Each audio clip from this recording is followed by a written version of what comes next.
प्यारे बच्चों, आप सभी जानते हैं संस्कृत में तरह तरह की कहानियां हैं। आज हम जिस पाठ का अध्ययन करने जा रहे हैं वह भी एक कथा पर आधारित है। छत्तीसगढ़ में विभिन्न बोलियां हैं। उन बोलियों में जो लोक कथाएं हैं उन्हीं लोक कथाओं पर आधारित आज का हमारा पाठ है लोष्ठ श्रृगालयोः मित्रता। यह आप देख रहे हैं कक्षा 10वीं संस्कृत में द्वितीय पाठ के रूप में यह पाठ दिया हुआ है, लोष्ठ श्रृगालयोः मित्रता। प्यारे बच्चों, इस शीर्षक को देखकर आपके मन में जिज्ञासा हो रही होगी कि लोष्ठ क्या है, श्रृगाल क्या है। श्रृगाल तो आप समझ रहे हैं, श्रृगाल अर्थात सियार। लोष्ठ किसको कहते हैं? लोष्ठम, लोष्ठम इति मिट्टी का ढेला। जैसे हम लोक कथाओं की बात करते हैं तो यहाँ पर विभिन्न जीव जंतुओं के माध्यम से तरह तरह की शिक्षाएं हमें आदिकाल से प्राप्त हो रही हैं। जैसे आप संस्कृत में पंचतंत्र, हितोपदेश के ग्रंथ को देखते हैं, उनमें तरह तरह की कहानियां हैं जिसमें विभिन्न जीव जंतुओं के माध्यम से, पशु पक्षियों के माध्यम से हमें तरह तरह की शिक्षाएं दी गई हैं। वैसे ही यह जो पाठ है लोष्ठ श्रृगालयोः मित्रता, इसमें मिट्टी का ढेला और सियार दोनों के बीच मित्रता होती है। और ये मित्रता किस प्रकार की है और इसके माध्यम से हमें क्या बताया जा रहा है, यह हम देखेंगे इस पाठ में लोष्ठ श्रृगालयोः मित्रता। प्यारे बच्चों, यह जो शीर्षक है लोष्ठ श्रृगालयोः, यह शब्द जो है एक सामासिक पद है। इसका हम समास विग्रह करें तब इसका समास विग्रह होगा लोष्ठस्य श्रृगालयस्य तयोः च। इस प्रकार से, अर्थात लोष्ठ और श्रृगाल की, तो ये द्वंद्व समास है। तो लोष्ठ श्रृगालयोः मित्रता, मिट्टी का ढेला और सियार की मित्रता, यह इस पाठ का शीर्षक है। तो आइए हम पाठ की ओर आगे बढ़ते हैं और देखते हैं गद्यांश को। अस्ति लोष्ठ श्रृगालयोः मध्ये मित्रता। एकदा श्रृगालः लोष्ठम् अवदत्, मित्र चलतु तडागात् स्नात्वा आगच्छावः। लोष्ठं वदत्, मित्र अहं जलात् बिभेमि, अहं स्नानं न करिष्यामि। यद्यहं स्नामि तर्हि ज्वरेण पीडितो भविष्यामि। श्रृगालः अवदत्, मा स्नातु, परं मया सह गन्तुं शक्नोषि।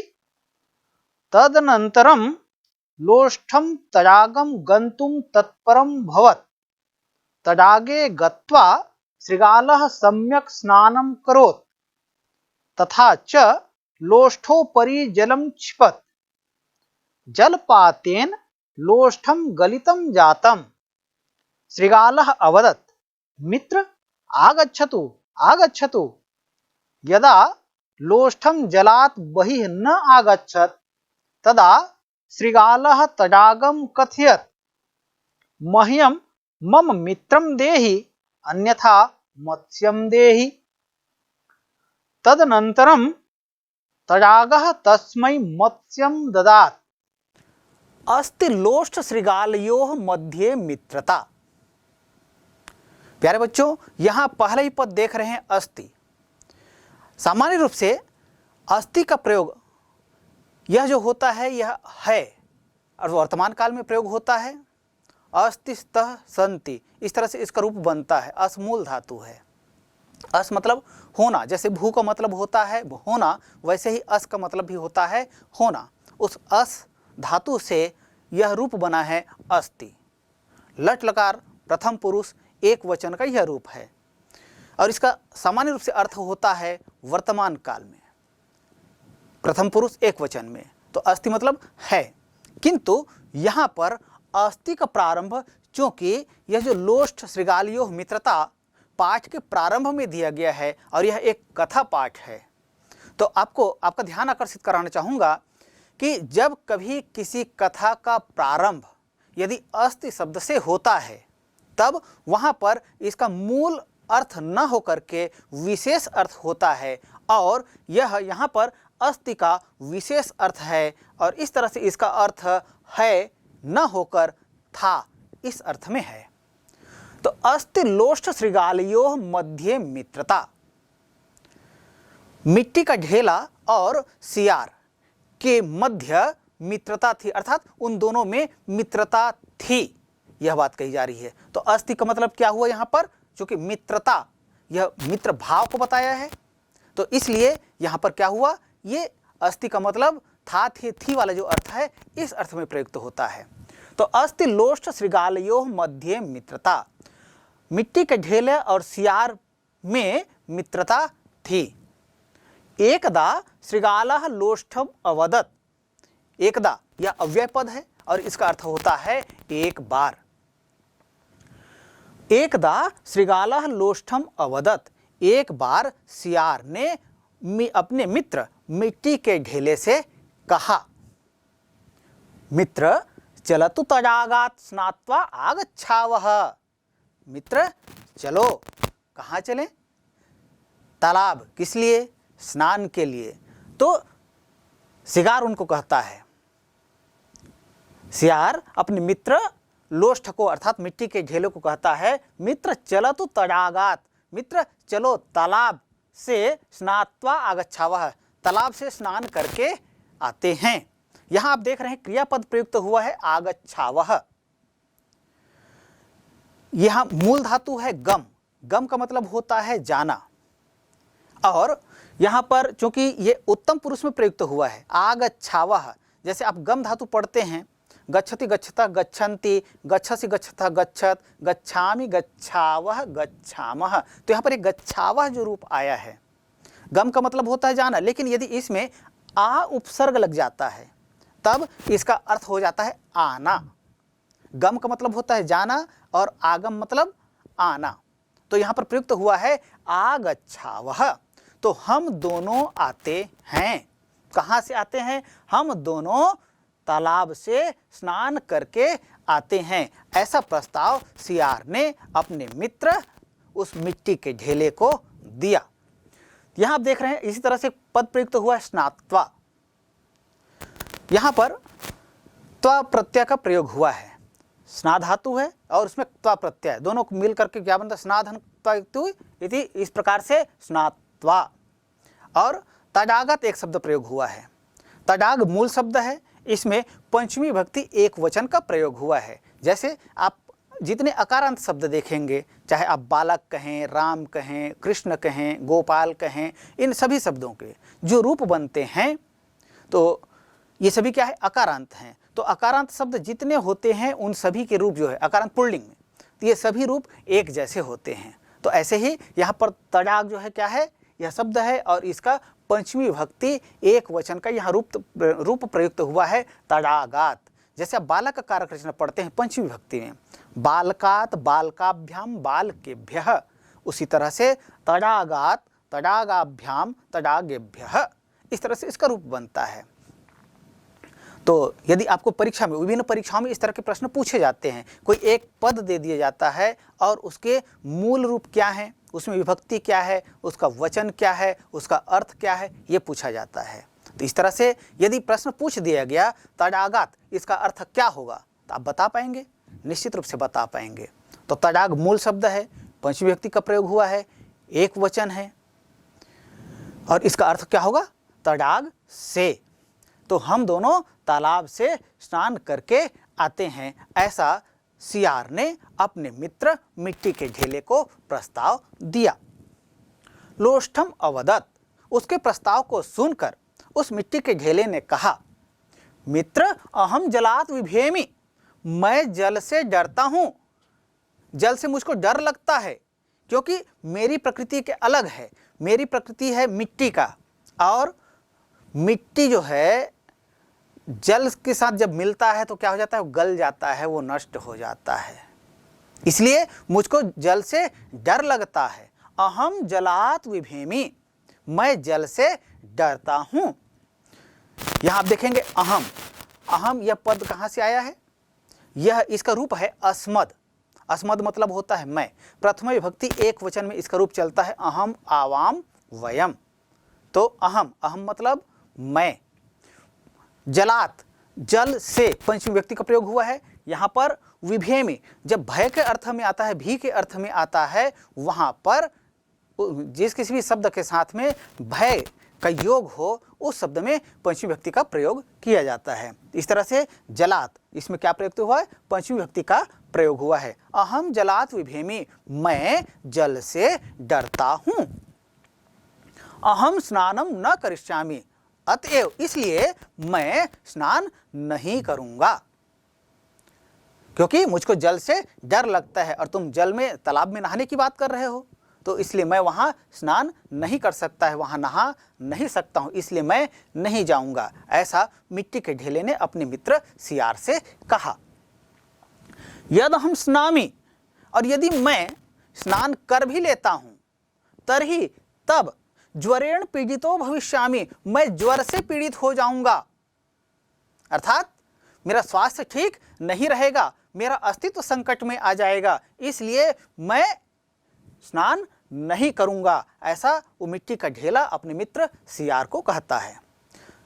तो मित्र की इस प्रकार की बातों को सुनकर श्रीगालः अवदत्, सियार बोलता है। क्या बोलता है? मां स्नातु, मत नहाओ, नहाने की आवश्यकता नहीं है, स्नान करने की आवश्यकता नहीं है।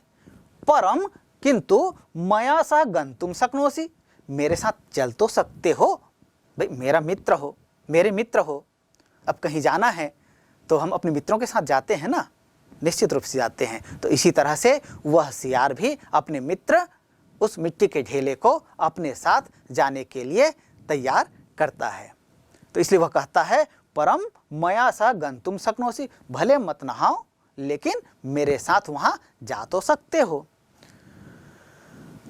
तदनंतरम लोष्ठम तडागम गंतुम तत्परम अभवत्। अब मित्र के द्वारा इस प्रकार कहे जाने पर वह मिट्टी का ढेला अपने मित्र सियार के साथ जाने के लिए तत्पर हुआ। तदनंतरम उसके बाद लोष्ठम मिट्टी का ढेला तडागम तालाब की ओर गंतुम जाने के लिए तत्परम भवत्, तत्पर हुआ, तत्परम धन अभवत् इति तत्परम भवत्। यहाँ पर संयोग है, तत्परम धन अभवत् इति तत्परम भवत्। तडागे गत्वा, तालाब में जाकर, श्रीगालः सम्यक स्नानम करोत्, तालाब में जाकर सियार ने भली भांति अच्छी प्रकार से स्नान किया। तथा च लोष्ठोपरि जलम क्षिपत, और भली प्रकार से स्नान तो कर लिया, लेकिन अब इसके पश्चात क्या करता है? जैसे मित्रों में शरारत होता है वैसे ही यह श्रीगाल भी क्या करता है? अपने मित्र के साथ शरारतीपूर्ण व्यवहार करता है और उसके ऊपर वो जल छिड़कने लगता है। तो तडागे गत्वा श्रीगालः सम्यक स्नानम करोत् तथा च लोष्ठोपरि, उसके बाद उस मिट्टी के ढेले के ऊपर जलम क्षिपत, जल छिड़कने लगता है, उसके ऊपर भी जल डालने लगता है। अब उस मिट्टी के ढेले के ऊपर जब जल डाला जाए तो क्या होगा? निश्चित रूप से वो मिट्टी का ढेला जो क्या हो जाएगा? गीला हो जाएगा और वो गलने लगेगा, उसका अस्तित्व समाप्त होने लगता है। लेकिन मिट्टी का ढेला रोता चिल्लाता रहा, लेकिन श्रीगाल ने उसकी कोई बात नहीं सुनी। तो जल पातेन लोष्ठम गलितम जातम,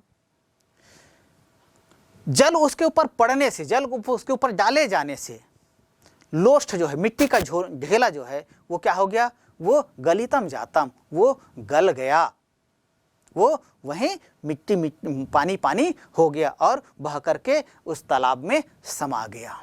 तो इस तरह से उस लोष्ठ का, उस मिट्टी के ढेले का अस्तित्व वहां समाप्त हो गया।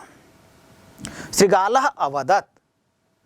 अब इन स्थितियों को देखकर वह श्रीगाल जो है वह बोलता है। क्या बोलता है? मित्र आगच्छतु आगच्छतु। अब उसका जो मित्र है लोष्ठ, वो तो अब तालाब में समा गया है, लेकिन उसको देख करके सियार बोलता है मित्र आगच्छतु आगच्छतु, मित्र आओ आओ। लेकिन क्या वो मिट्टी का ढेला अब जो पानी में समा चुका है, गल गया है, वो क्या बाहर आ सकता है? संभव है? नहीं ना। हाँ, तो देखते हैं आगे क्या होता है। यदा लोष्ठम जलाद बहिः न आगच्छत, तो मिट्टी का ढेला तो बाहर आ नहीं सकता था, क्योंकि अब वो मिट्टी का ढेला अब नहीं रहा, अब वो तो पानी पानी हो गया। अब ऐसी स्थिति में वह जल से बाहर नहीं आया। यदा यदा जब लोष्ठम मिट्टी का ढेला जलात जल से बहिः बाहर नहीं आगच्छत नहीं आया, जब मिट्टी का ढेला जल से बाहर नहीं आया, तदा तब श्रृगालः तडागम कथयत, तब उस सियार ने उस तालाब से कहा, क्या कहा? मह्यम मम मित्रम देहि, मुझे मेरा मित्र दे दो। तदनंतरम तडागः तस्मै मत्स्यम ददात।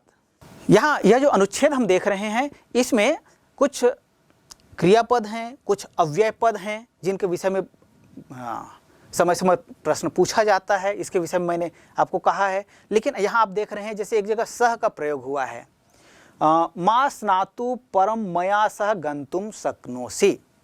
तो सह योगे तृतीया यह एक सूत्र है, ये आप पढ़ेंगे उपपद विभक्ति प्रकरण में। तो सह का जहाँ पर योग होता है, जिस शब्द के साथ योग होता है उसमें तृतीय विभक्ति का प्रयोग किया जाता है। तो यहाँ पर प्रयोग किया गया है अस्मत् शब्द के साथ, इसलिए उसका रूप बनता है तृतीय विभक्ति में मया। अहम आवाम वयम माम मा आवाम नौ अस्मान नः, फिर मया आवाभ्याम अस्माभिः। तो तृतीय विभक्ति में प्रयोग होता है मया। तो यहाँ आप देख रहे हैं सह के साथ में मया का योग हुआ है। तो मा स्नातु परम मया सह गंतुम शक्नोसि, इस वाक्य में सह के योग में तृतीय विभक्ति अस्मत् के साथ हुआ है और इस तरह से वहाँ मया यह रूप प्रयुक्त हुआ है। इसी तरह से अंश में आप देखेंगे एक शब्द आया है लोष्ठोपरि। ये क्या है? ये संधि पद है। इस शब्द का हम संधि विच्छेद करेंगे, क्या होगा? हाँ, बिल्कुल सही, लोष्ठ धन ऊपरी इति लोष्ठोपरि। संधि कौन सी होगी? देखिए, अ और उ का योग हो और वो क्या हो जाए? ओ हो जाए, तो ये क्या होता है? गुण स्वर संधि होता है। बिल्कुल सही है। तो इसी तरह से लोष्ठोपरि, इस पद का संधि विच्छेद करते हैं, लोष्ठ धन ऊपरी इति लोष्ठोपरि। यहाँ पर गुण स्वर संधि का प्रयोग हुआ है। प्यारे बच्चों, यहाँ आप देख रहे हैं जैसे एकदा का प्रयोग हुआ है, ये क्या है? अव्यय पद है। इसी तरह से तथा, यदा, न, बहिः, तदा, ये सभी, तरहि, ये सभी अव्यय पद हैं। अव्यय पद किन पदों को कहते हैं? उन पदों का अव्यय पद कहा जाता है जिनका कभी भी किसी भी वाक्य में प्रयोग किया जाए और उनका रूप यथावत रहे, उनमें कमी या वृद्धि न हो, अर्थात व्यय या क्षरण या वर्धन न हो, ऐसे पद अव्यय पद कहलाते हैं। तो ये एकदा, तथा, यदा, तदा, ये इस प्रकार के शब्द हैं जिन्हें हम अव्यय पद कहते हैं। इनका कभी कोई क्षरण या वर्धन नहीं होता है। जब सियार का मित्र मिट्टी का ढेला उस तालाब से बाहर नहीं आया, तब सियार उस तालाब से कहता है, मह्यम मम मित्रम देहि अन्यथा मत्स्यम देहि। तुम मुझको मेरा मित्र दो, अन्यथा मछली दो। लेकिन हाँ, देना पड़ेगा, तुम या तो मुझको मित्र दो या मछलियाँ दो। लेकिन उसका जो मित्र था ढेला, लोष्ठ, वो तो पानी में मिल गया था। तालाब, सरोवर, उसको बाहर कैसे निकाल पाता? वो संभव नहीं था। हाँ, लेकिन तालाब में आप सभी जानते हैं मछलियाँ होती हैं और सियार ने प्रस्ताव रखा, या तो तुम मुझको मेरा मित्र लोष्ठ दो या मछली दो। तो उस तालाब ने क्या किया? तदनंतरम तडागः तस्मै मत्स्यम ददात। उस तालाब ने उसके लिए, सियार के लिए मछली दे दिया।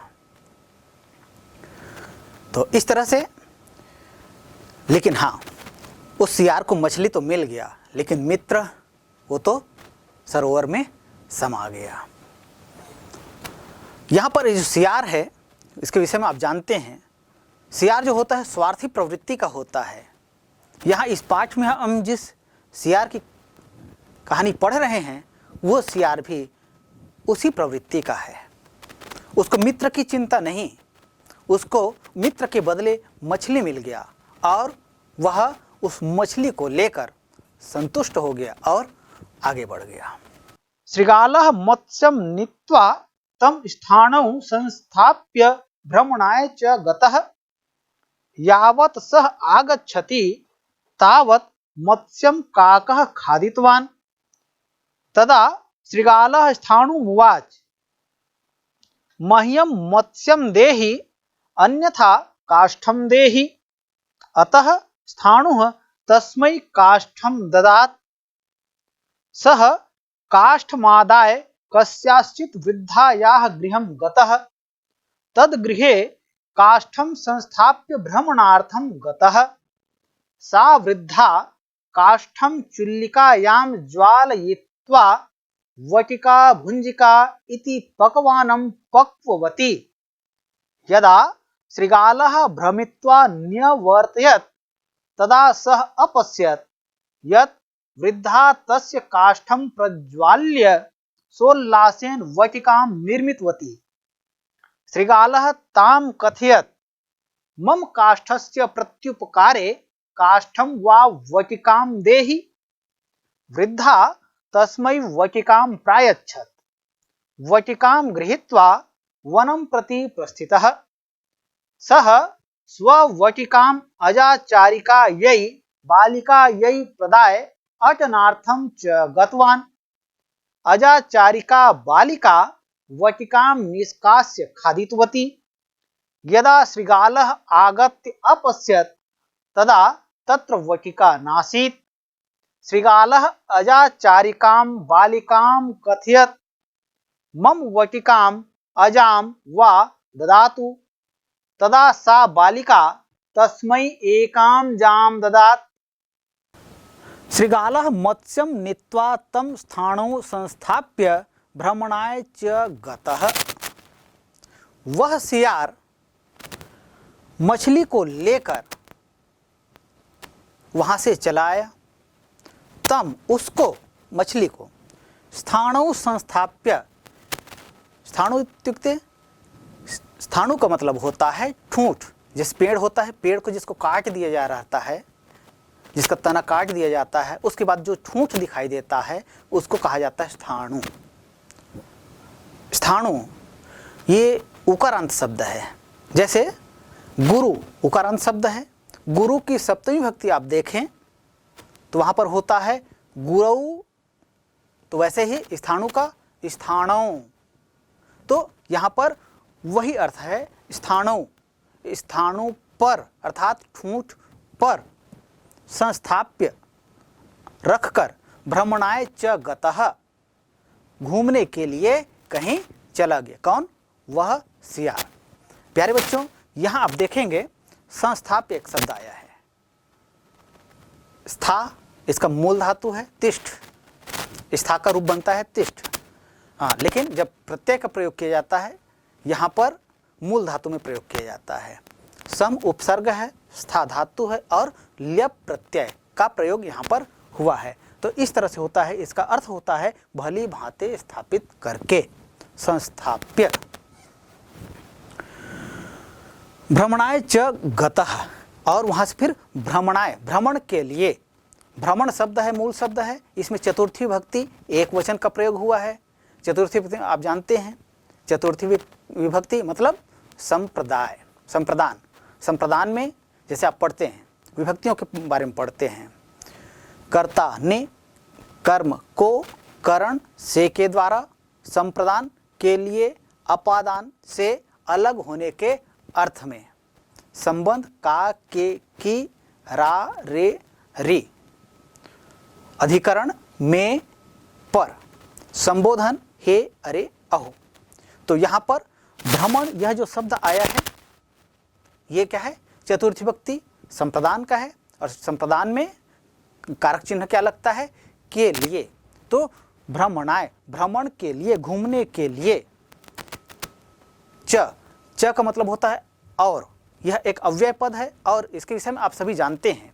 च का प्रयोग हमेशा जहाँ होना चाहिए वहाँ पर नहीं होकर उसके पश्चात इसका प्रयोग किया जाता है संस्कृत में। तो इस तरह से यहाँ च का जो अर्थ है संस्थाप्य और भ्रमणाय दोनों के मध्य इसका अर्थ है, लेकिन प्रयोग कहाँ किया जाता है, इसको दूसरे शब्द के पश्चात रखा जाता है। और गतः ये गम मूल धातु है, तब प्रत्यय का प्रयोग किया गया है, पुल्लिंग का रूप है, एक वचन का है और इसका अर्थ होगा गया। तो श्रृगालः मत्स्यम नीत्वा तं स्थाणौ संस्थाप्य भ्रमणाय च गतः। सियार ने उस मछली को लेकर वहाँ से गया और एक पेड़ के ठूंठ पर रख कर घूमने के लिए कहीं चला गया। यावत सह आगच्छति, और जब तक वह घूम कर आता है, तावत तब तक मत्स्यम काकः खादितवान, तब तक उस मछली को, ठूंठ पर रखे हुए उस मछली को एक काकः वायसः, कभी कभी पर्यायवाची पूछा जाता है, जैसे वायसः इति शब्दस्य पर्यायः अस्मिन् अनुच्छेदे कः, तब क्या उत्तर होगा, तब वायसः इसके पर्याय के रूप में प्रयुक्त हुआ है शब्द काकः, कौवा, काले रंग का होता है, आप सभी जानते हैं। तो जब तक सियार घूम कर आता तब तक एक कौवे ने उस ठूंठ पर रखे हुए मछली को खा लिया था। खादितवान ये शब्द का प्रयोग किया गया है। खाद इसका मूल धातु है और अक्तवतु प्रत्यय का प्रयोग हुआ है। इसका प्रयोग भूतकाल के लिए किया जाता है। अक्त अक्तवतु प्रत्यय दोनों प्रत्यय का प्रयोग जो है भूतकालिक अर्थ में किया जाता है। तो यहाँ पर खाद धातु है और अक्तवत प्रत्यय लगने से क्या हुआ, ये खादितवान। ध्यान दीजिएगा, अक्त प्रत्यय और अक्तवतु प्रत्यय दोनों प्रत्ययों का प्रयोग तीनों लिंगों में किया जाता है। तो यहाँ पर पुल्लिंग में प्रयोग हुआ है। क्यों प्रयोग हुआ है, क्योंकि यहाँ पर यह प्रयोग हुआ है किसके लिए, काकः के लिए। तो काकः पुल्लिंग शब्द है, इसलिए यहाँ पर खादितवान यह रूप बना। तदा श्रृगालः स्थाणु उवाच, तब सियार ने उस ठूंठ से कहा, स्थाणु से कहा। तदा यह एक अव्यय पद है और इसका अर्थ होता है तब, अर्थात कोई कार्य जैसे हो जाता है उसके पश्चात हमको कुछ कहना हो तब हम कहते हैं तदा। तदा श्रृगालः स्थाणुमुवाच, तब सियार ने उस ठूंठ से कहा। क्या कहा, मह्यम मत्स्यम देहि, मुझको मछली दो, अन्यथा काष्ठम देहि, नहीं तो लकड़ी दो। जो कि मछली को मैंने कहाँ रखा था, तुम्हारे ऊपर रखा था, ठूंठ पर रखा था, और उस ठूंठ पर से किसने खा लिया, उस कौवे ने खा लिया। तदा श्रृगालः स्थाणुमुवाच, तब सियार ने उस ठूंठ से कहा, मह्यम मत्स्यम देहि अन्यथा काष्ठम देहि, मुझको मछली दो अन्यथा लकड़ी दो। क्यों, क्योंकि मैंने मछली को तुम्हारे ऊपर रखा था और जो कि अब मछली को किसने खाया, क्यों खाया, ये मैं नहीं जानता। मैं तुम्हारे ऊपर मछली को रख कर गया था, इसलिए मुझको तुमसे या तो मछली चाहिए या लकड़ी दो। अब ठूंठ मछली कहाँ से लाए, तो कहता है कि ना मेरे पास मछली तो अब है नहीं, अब हाँ लकड़ी है, मैं लकड़ी दे सकता हूँ। ऐसा कह के वह ठूंठ लकड़ी देने के लिए तैयार हुआ। तब सह काष्ठम आदाय अतः स्थाणु तस्मै काष्ठम अददात, ऐसा कहकर मैं लकड़ियां दे सकता हूं, यह कहकर उस ठूंठ ने तस्मै उसके लिए, किसके लिए, उस श्रृगाल के लिए लकड़ी दे दिया। काष्ठम अददात, काष्ठ, काष्ठ मतलब लकड़ी, सूखी लकड़ियां। काष्ठम अददात, अददात इसका तात्पर्य क्या हुआ, इसका तात्पर्य हुआ दे दिया। देखिए दा धातु होता है, इसका प्रयोग जब किया जाता है और भूतकाल में जब किसी धातु का प्रयोग किया जाता है तो वहाँ पर अ का प्रयोग किया जाता है। जैसे भू धातु में अ का प्रयोग किया जाएगा कहाँ? लंग लकार में किया जाता है। तो लंग लकार अर्थात भूतकाल में किया जाता है। तो यहाँ पर भी आप देख रहे हैं अददात, अ लगा हुआ है, इसलिए क्या होगा? ये लट लकार का प्रयोग हुआ। दे दिया। सह काष्ठम आदाय, वह लकड़ी लेकर कस्याचित वृद्धायाः गृहम गतः, वह सियार ठूंठ के द्वारा दिए गए लकड़ी को लेकर कस्याचित किसी वृद्धायाः गृहम गतः, किसी वृद्धा के घर गया। देखिए यहां पर एक शब्द प्रयोग हुआ है कस्याचित, ये संधि पद है, इसको हम संधि विच्छेद करेंगे। कस्याः धन चित इति कस्याश्चित, विसर्ग संधि हुआ। और यहाँ पर चित जो है ये क्या है? ये अव्यय पद है। इसका प्रयोग जब किसी अनिश्चय के लिए किया जाता है, अनिश्चय वाचक अव्यय पद है।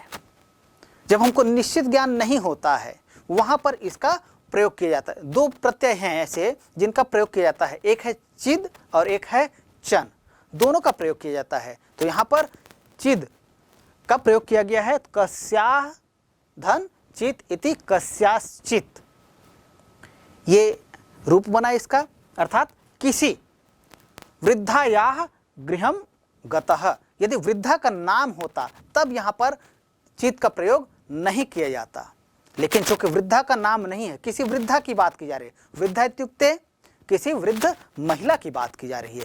किसी वृद्ध महिला के घर गया। कौन गया? कह गतः? श्रीगालः गतः। कुत्र गतः? तो वृद्धायाः गृहम गतः।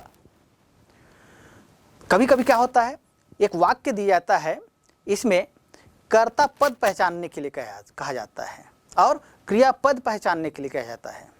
तो यह जो वाक्य आया है, सह काष्ठमादाय कस्याश्चित वृद्धायाः गृहम गतः, ये पूरा वाक्य है।